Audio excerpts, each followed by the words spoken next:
ಪ್ರಭು ಕ್ರಿಸ್ತರಲ್ಲಿ ಆತ್ಮೀಯ ಸಹೋದರ ಸಹೋದರಿಯರೇ, ಬರಲಿರುವ ಪಂಚಶತಮ ಹಬ್ಬಕ್ಕಾಗಿ ನಾವೆಲ್ಲರೂ ಸಿದ್ಧತೆಯ ಪ್ರಾರ್ಥನೆಯಲ್ಲಿ ತಲ್ಲೀನರಾಗೋಣ.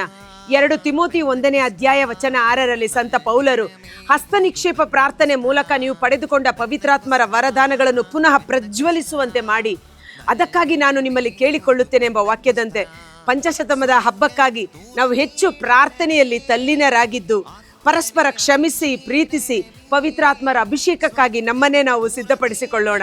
ಮುಂಗಾರು ಹಿಂಗಾರು ಮಳೆಗಳನ್ನು ತಕ್ಕ ಸಮಯದಲ್ಲಿ ಸುರಿಸಲು ಶಕ್ತನಾದ ದೇವರು, ಆ ಪವಿತ್ರಾತ್ಮರ ಅಗ್ನಿಯ ಅಭಿಷೇಕ ನಮ್ಮಲ್ಲಿ, ನಮ್ಮ ಕುಟುಂಬದಲ್ಲಿ, ನಮ್ಮ ಸಂತತಿ ಸಂತಾನದಲ್ಲಿ ಸುರಿಸಲ್ಪಡುವಂತೆ ಈ ದಿನಗಳಲ್ಲಿ ನಾವು ಹೆಚ್ಚು ಪ್ರಾರ್ಥನೆಯಲ್ಲಿ ತಲ್ಲೀನರಾಗಿದ್ದು, ಪವಿತ್ರಾತ್ಮರ ಅಭಿಷೇಕವನ್ನು ಪಡೆದುಕೊಂಡು ಈ ಲೋಕದಲ್ಲಿ ಯೇಸುವಿಗೆ ನೈಜ ಸಾಕ್ಷಿಗಳಾಗಿ ಅದ್ಭುತ ಕಾರ್ಯಗಳು, ಸೂಚನಾ ಕಾರ್ಯಗಳು, ರೋಗ ಸೌಖ್ಯಗಳು, ಮಾನಸಾಂತರದ ಅಭಿಷೇಕ ಸುರಿಸಲ್ಪಡುವಂತೆ ಯೇಸುವಿನ ಅದ್ಭುತಕರವಾದ ನಾಮದಲ್ಲಿ ಒಟ್ಟಾಗಿ ಸೇರಿ ಏಕ ಮನಸ್ಸಿನಿಂದ ಪ್ರಾರ್ಥಿಸೋಣ.